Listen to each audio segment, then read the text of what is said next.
LeBron James did clinch one GOAT award over All-Star Weekend. He is now, hands down, the all-time greatest master media manipulator in the history of all of sports.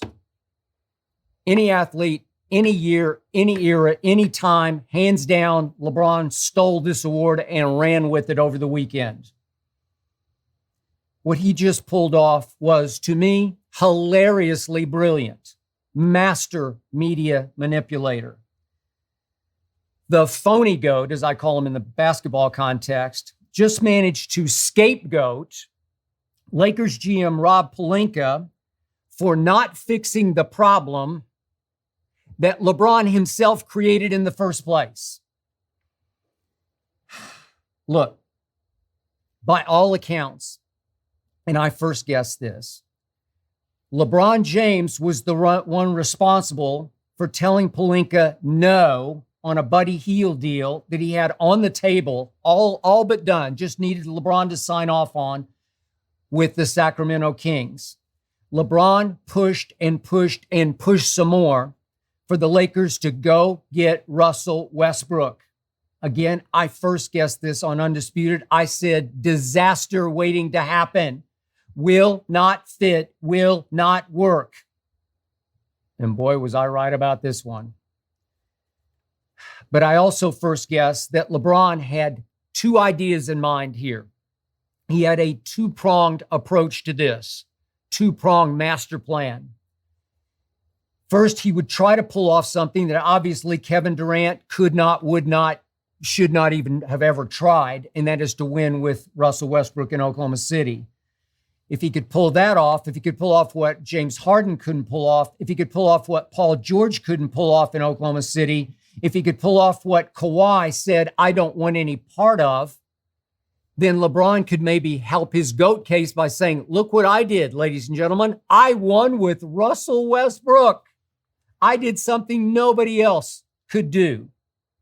I knew that wouldn't work. That brought us to step two, stage two, which is the scapegoat stage. The GOAT always needs, and I'm putting quote around goats, the GOAT always needs an excuse, a finger to point, a scapegoat. And in this case, it was set up right on cue to be Russell Westbrook.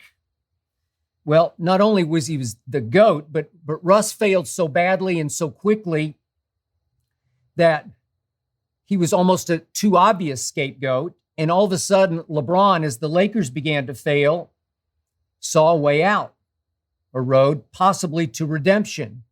Aha, I got rid of Russell Westbrook. And then AD and I, Anthony Davis and I, went on and pulled this off or that off or whatever they might be able to pull off without Russell gumming up their works. And here they went, and they come up with a plan thanks to Clutch Sports. And Shannon Sharp, my partner on Undisputed, gets furious with me because I'm sure Rich Paul gets furious with me. But Clutch Sports was obviously started by LeBron. Initially, it was funded by LeBron. It is overseen by LeBron. It is run by Rich Paul, and he is great at what he does. I'm a big fan of Rich Paul. I'm an even bigger fan of Maverick Carter, who is LeBron's right-hand man in all of his business dealings, Hollywood and Wall Street. LeBron has surrounded himself with not good, but great people. But in this case, thanks to Rich Paul and Clutch, they had another client named John Wall, who is obviously on ice in mothballs in Houston.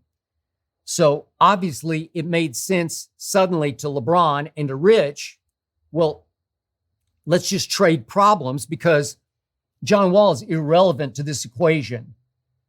It doesn't matter whether John Wall plays one dribble for the Lakers. This would be addition by subtraction. Just get rid of Russ. Get him out of here. Get him out of our hair, out of our way, out of our sight.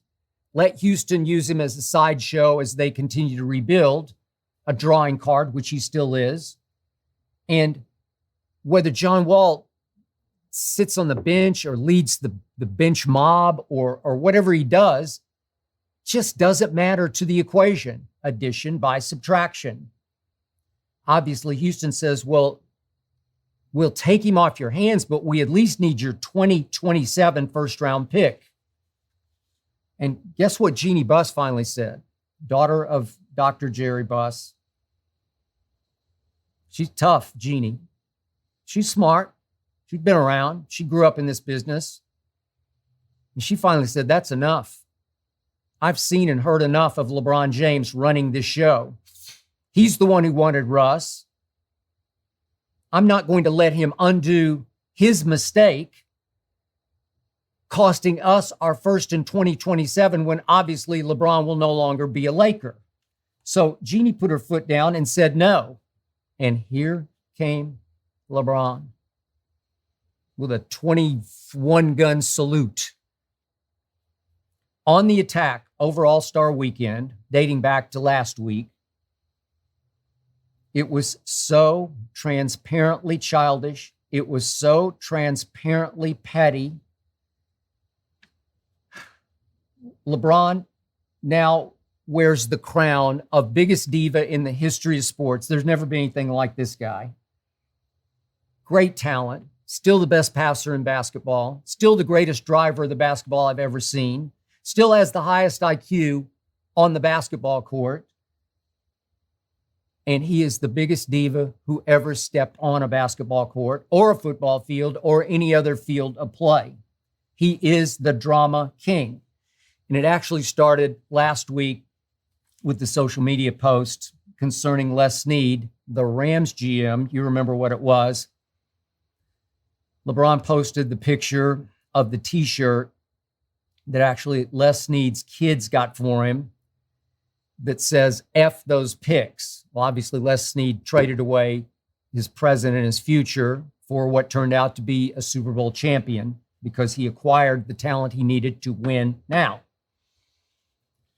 So LeBron posts, Les Snead, my type of guy, trading picks for now. And obviously, that turns all the guns out there on social media toward Rob Pelinka, because obviously LeBron is cheering on the LA Rams GM at the expense of the LA Lakers GM, Rob Pelinka. If only Pelinka had traded his 2027 pick to get me, LeBron, out from under Russ. And then he goes to All-Star Weekend and the attack escalates. He makes it clear that he will leave the Lakers, will LeBron James, to play with Bronny, his son, when Bronny 2 years from now becomes draft eligible in the NBA.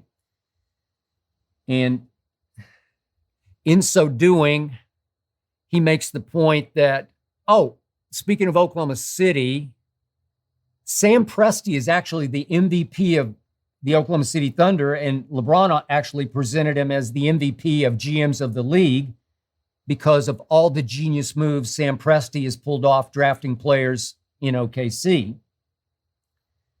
And obviously, now Laker Nation leaps to the conclusion, wait a second,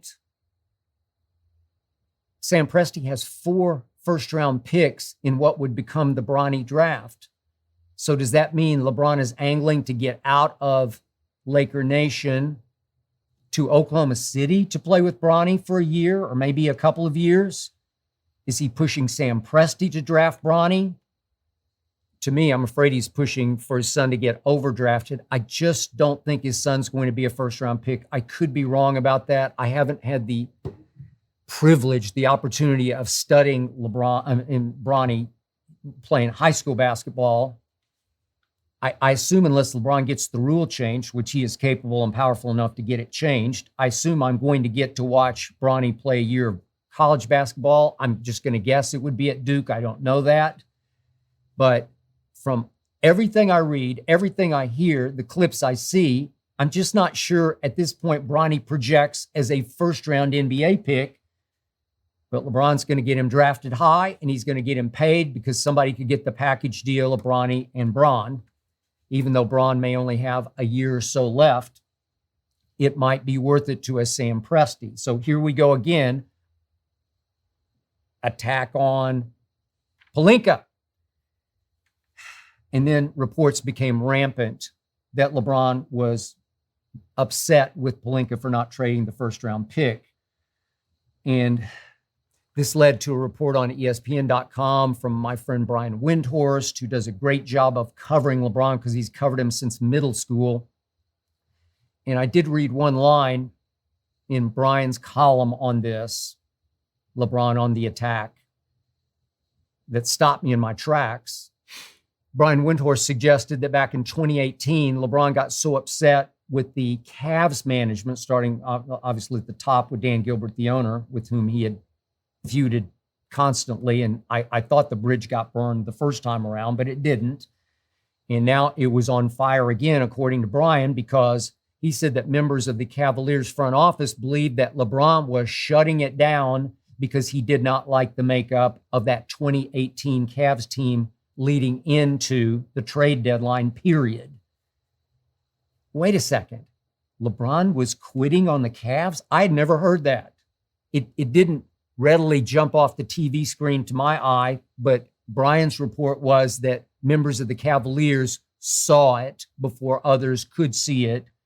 He was giving less than his best. And if you remember, there was a flurry of Cavs moves at that 2018 deadline. Some Lakers, Jordan Clarkson, Larry Nance, various other, you could say bit parts, spare parts, but they all fit in. And I thought they were a little better, obviously, after the trade deadline than they were before trade deadline. But the point was LeBron got his way by starting to shut it down, giving less than his best. I was shocked by that. And quick point before I leave the whole Sam Presti idea, I would like to make the point, because I know so much about it, that as great as Sam Presti is drafted, you realize a huge reason that Kevin Durant left Russell Westbrook is because Kevin believed that Sam Presti favored Westbrook over Kevin. And I got that from many people in and around that franchise. I'm originally from Oklahoma City. Never thought we'd have an NBA team to even debate about, but here we are. And I think Sam Presti made one huge mistake in his GM career. I do believe that he thought that he had found the all-time greatest diamond in the rough in Russ out of UCLA. And I did not see Russ coming when he was at UCLA. I did not see any of this. And yet, Presti loved Russ, loved the way he competed. And I think he missed the boat on Kevin Durant, who said, okay, watch this, I'll show you. And Kevin went on to become the best player on the planet. Kevin led Golden State, which had failed against LeBron, obviously, in 2016. He led them to back-to-back championships they would not have won without Kevin Durant.